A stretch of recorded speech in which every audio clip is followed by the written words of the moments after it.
Como me gusta decir, último round. Esto ha sido como una golpiza que hemos tenido aquí, pero gracias al Señor por la oportunidad de estudiar y pensar en estas cosas, hermanos. Voy a ir a la cuarta y última actividad de la iglesia. Esa cuarta y última actividad le podemos llamar la vida asociativa de la iglesia. La vida asociativa de la iglesia. Y hermanos, yo quiero que ustedes me presten mucha atención a lo que les voy a decir ahora, porque voy a regresar a la clase número 1. ¿Están listos o no? Porque, como yo les dije al principio, las implicaciones de cómo entendemos Mateo 16-19 afectan todo lo que nosotros vemos de la eclesiología. Ya hemos visto cómo esto afecta el congregacionalismo y cómo hemos llegado a esa conclusión de que tiene que ser a través de la interacción entre los pastores y los miembros. Pero esto también afecta el tipo de relación que uno tiene con otras iglesias. Quiero que prestes atención, voy solamente a hablar de las implicaciones y luego te muestro un poco cómo funciona en la práctica. Hermanos, si nosotros creemos que el Señor le dio las llaves a Pedro en representación de los apóstoles, ¿te acuerdas? Voy a poner aquí apóstoles. Entonces, inevitablemente, habíamos dicho en la primera lección, hoy se esperaría que alguien se siente en la silla apostólica para poder gobernar. Y la verdadera autoridad de la iglesia tendría que venir de allá arriba, de esa cabeza visible. En el catolicismo romano así es como funciona, ¿sí o no? Lo mismo en la iglesia anglicana y en otros lugares donde la autoridad, podríamos decir así, la autoridad es descendente. Acuérdate esa palabra, descendente. ¿Qué significa? Escucha esto. Tienes una iglesia o una cabeza, vamos a hacerlo así mejor. Tienes una cabeza de autoridad y luego tienes otras entidades y luego tienes la iglesia local.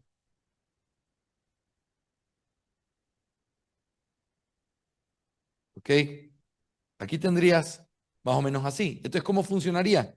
Viene de arriba, llega hasta un cuerpo intermedio, arzobispo, ¿verdad? Todo eso, y luego de esa autoridad se mueve hacia aquello que está más abajo.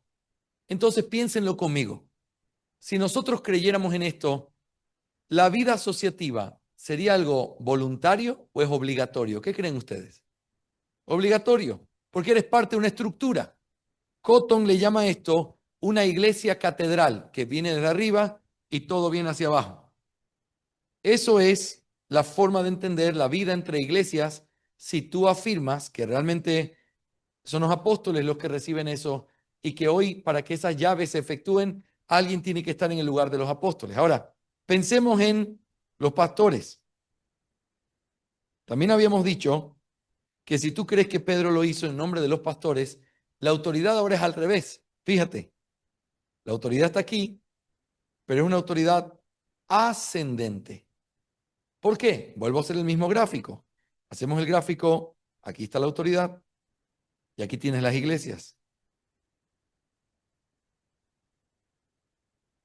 En el presbiterianismo, la visión es, cada iglesia local escoge a sus pastores. Aquí está la parte esta intermedia. Cada iglesia local escoge a sus pastores. Entonces, siendo así, déjenme ponerlo mejor. Siendo así, cada iglesia tiene un presbiterio, como hablamos, o un grupo de ancianos. Consistorio le llaman. Pero de ese grupo de ancianos, todos ellos hacen parte de una entidad mayor que es el presbiterio.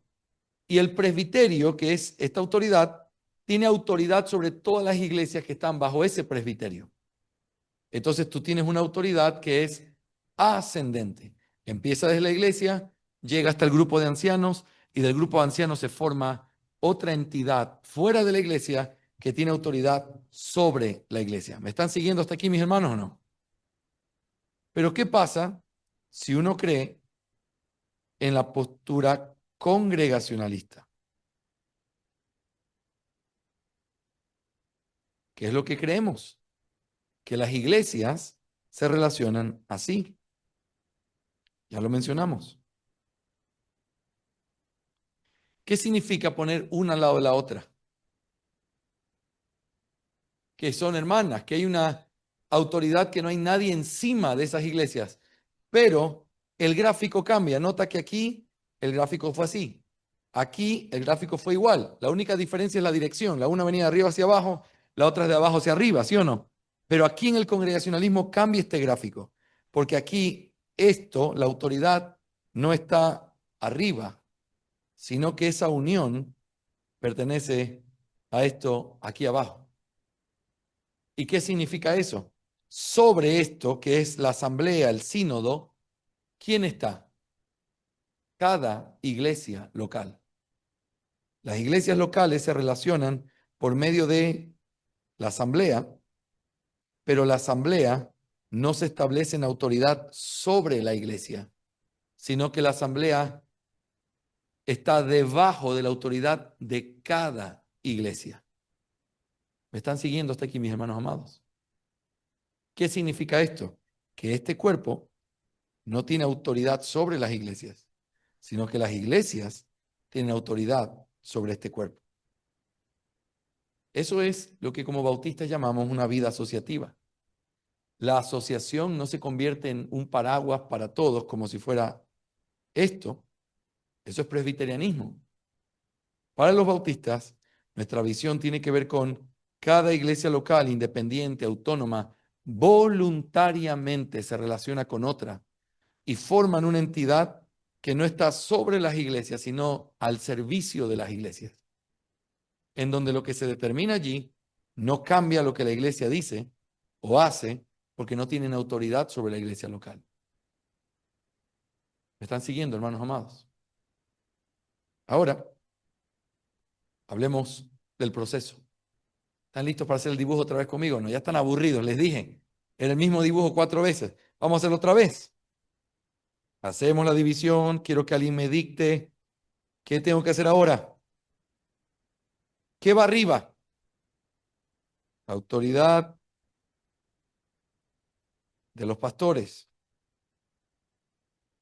¿Qué va abajo? La libertad de los miembros. ¿Qué viene ahora? ¿Cuántos pasos son? 4. ¿Dónde empieza y dónde termina? Arriba, muy bien. Arriba es la autoridad de los pastores. Lo ponemos aquí. Luego viene el paso número 2. Luego el paso número 3. Y luego el paso número 4. ¿Qué me falta? La flechita. ¿Qué significa la flechita? Preparar los asuntos de antemano. ¿Ok? Entonces aquí voy a conectar para poder recordar que esto es un proceso. Tengo paso 1, paso 2, paso 3 y paso 4. Muy bien. ¿Cómo funciona la vida asociativa de una iglesia? De la misma manera, esta flechita nos habla de la asamblea o de la reunión previa que el pastor tiene con los representantes de otras iglesias. Esa reunión o en esa reunión se proponen cosas. Hermanos, la iglesia que está aquí en Puno quiere plantar una iglesia. Entonces estamos proponiendo a ver si podemos apoyar económicamente. Entonces el pastor trae la propuesta a la iglesia. Eso es lo previo, la discusión que se tuvo, a ver qué se necesita, cómo se haría, ¿verdad? La iglesia tiene una buena parte, pero nos falta el 50% del sostenimiento. Quiero saber, hermanos, si las iglesias pudieran. Hermanos, hagámoslo. Entonces los pastores se regresan a sus iglesias, cada uno con la comitiva. Vamos a hablar. Y entonces los pastores presentan el caso. Hermanos, miren la foto. El que ven aquí es el hermano fulano de tal, es miembro de la iglesia, ha sido reconocido por su iglesia y está queriendo ser enviado a plantar esta iglesia. Entonces, hermanos, es importante que nosotros entendamos que lo que una iglesia puede hacer sola, 10 lo pueden hacer mucho mejor. Y esa iglesia es amada, este hombre tiene buen testimonio. Yo les recomiendo que pudiéramos considerar apoyarlo. Eso es lo que hace un pastor. ¿Qué hace la iglesia? ora, habla, trata de entender, ¿verdad? Vamos a poner aquí, participa, que puede significar muchas cosas. Ora por eso, hace propuestas, vamos a tomar un tiempo, pastor, para ver cómo estamos en el presupuesto, los diáconos nos van a dar el resultado, a ver cómo estamos, a ver si podemos. Muy bien. Y luego, ¿qué viene? Una votación, en donde se aprueba o no se aprueba. Y finalmente, ¿qué tenemos en el paso número 4? Resolución. Entonces, vamos a ponerlo así. Aquí está la asamblea. Aquí está la iglesia de Puno, Tacna, ajá, esos lados. Allá, Las Palmas, ¿cómo se llamaba ese? Muy bien, todos esos lados, ustedes saben dónde estamos hablando. Muy bien. Ahora, hemos discutido en la asamblea, no en el mal sentido, sino que hemos discutido la posibilidad. Hemos llevado eso. Entonces, miren la flecha, miren esto.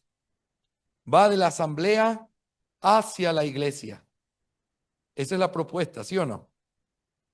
A estos hombres se les llaman, nuestra confesión de fe les llama mensajeros. ¿Qué hace un mensajero? Lleva mensajes. Se discutió en la asamblea. Hermanos, esta es la propuesta. Se lleva a la asamblea. Perdón, se lleva a la iglesia. La iglesia hace todo el proceso que acabamos de ver. Y entonces, ¿qué se hace? Después de hacer la resolución, entonces viene de regreso y ahora lo que hacemos es, la dirección es al revés. Ya no es para acá, sino que ahora es así. Y el mensajero trae de vuelta el mensaje y dice, la iglesia de Puno dice que sí y se compromete con $100 al mes. Y luego dice, y la otra iglesia dice que sí, hermanos, vamos a comprometernos con $50 al mes. ¿Te das cuenta cómo funciona? Aquí hay una verdadera vida asociativa en donde nos preocupamos por el bienestar de las otras iglesias, ayudamos a las otras iglesias, pero en un sentido de mensajeros que no tienen autoridad sobre la vida de la iglesia, sino que lo que hacen es llevar el mensaje y traer de regreso la resolución. Llevar el mensaje y traer de regreso la resolución. Aquí es donde se aplica el hecho de que una iglesia puede pedir ayuda a un sínodo. Y aquí es donde se aplica que el pastor tiene autoridad para poder representar a su iglesia en un sínodo. ¿Qué es un sínodo? Una asamblea. Pero ¿qué es lo que defendemos al máximo?